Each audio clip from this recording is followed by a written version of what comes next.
இயேசு கிறிஸ்துவின் நாமத்தில் அன்பின் வாழ்த்துக்கள். நம்முடைய ஆவிக்குரிய ஜீவியம் வளர என்ன செய்ய வேண்டும் என்று பென்னிகின் தனது கட்டுரையில் இவ்வனமாக எழுதியிருக்கிறார். பரிசுத்த ஆவியானவர் யார்? அவர் எவ்வாறு செயல்படுகிறார்? அவருடன் எவ்வாறு ஐக்கியம் கொள்ளுவது என்று புரிந்து கொள்ள ஆரம்பித்தால்தான் பரிசுத்த ஆவியானவரின் அபிஷேகம் உங்கள் வாழ்க்கையில் வெளிப்பட முடியும். உங்களுக்கு எல்லாம் நன்மையாக வசதியாக அமைவதற்காக மட்டும் அவர் அனுப்பப்படவில்லை. அவர் அதையும் செய்வார். ஆனால் அவர் அதைவிட பெரியவர். எப்படி குமாரனையும் பிதாவையும் வணங்கி வழிபடுகிறோமோ அப்படியே பரிசுத்த ஆவியானவரும் வணக்கத்திற்குரியவர். ஆனால் இது ஆரம்பமே. உங்கள் ஆவிக்குரிய வளர்ச்சியும் ஒரு ராட்சத ஓக் மரத்தின் வளர்ச்சியை போன்றதே. அதுவும் உணவளிக்கப்பட்டு உயிர்ச்சத்து ஊட்டப்பட வேண்டும். சமீபத்தில் ஒருவர் என்னிடம், பென்னி, நீ 1978 பரிசுத்த ஆவியானவரை எனக்கு அறிமுகப்படுத்தி வைத்தாயே, அதற்கு நன்றி என்றார்.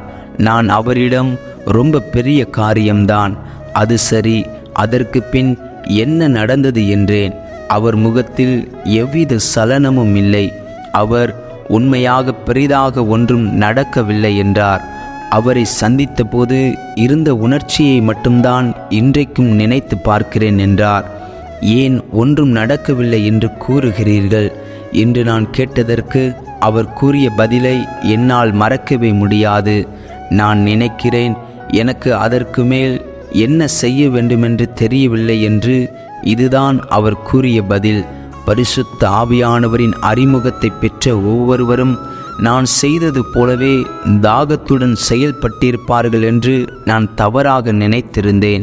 நான் அப்படியே வேதத்துடனும் ஆவியானவருடனும் ஒன்றிப்போய் அவர் என்ன தருவாரோ அவற்றை உறிஞ்சி பெற்றுக்கொள்ளும் பஞ்சு போன்று ஆர்வத்துடன் கற்றுக்கொண்டிருந்தேன். வெளியேற பெற்ற ஆவியானவருடன் நூற்றுக்கணக்கான மணிகளை நேரமெடுத்து அவருடன் செலவிட வேண்டியதிருந்தது.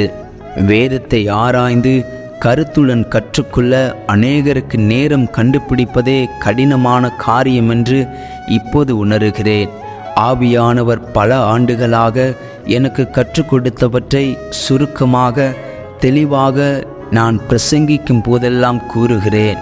ஆனால் ஒரு ஆவிக்குரிய மந்திரக்கோலை உங்கள் தலைக்கு நேராக நீட்டி அசைத்து உங்கள் மீது அபிஷேகத்தை அருளுவது என்னால் கூடாத காரியம். அபிஷேகம் என்பது ஆவியானவருடன் உங்கள் தனிப்பட்ட ஆழமான சொந்தமான உறவை பொறுத்தது. அது தொடர்ந்து வளருவதும் நீங்கள் அவருடன் உருவாக்கிக் கொள்ளும் தனிப்பட்ட ஐக்கியத்தையும் தொடர்பையும் பொறுத்ததே. கர்த்தரின் ஆவியானவர் உண்மையிலேயே கடவுள் என்பதை நீங்கள் உணர்ந்த வினாடியில் இருந்துதான் உங்கள் ஆவிக்குரிய வளர்ச்சி ஆரம்பமாகும். ஆகையால் நாம் கர்த்தருடைய சமூகத்தில் அனுதினமும் அமர்ந்து காத்திருந்து பரிசுத்த ஆவியானவருக்குள் பலனடைய வேண்டும். உள்ளான மனுஷனில் வல்லமையாய் பலப்படும்போது பரிசுத்த ஆவியானவர் நம்மை கொண்டு பெரிய காரியங்களை செய்வார். ஆமேன். இந்த காணொளி நிச்சயம் உங்களுக்கு ஆசீர்வாதமாய் இருக்கும் என்று நம்புகிறோம்.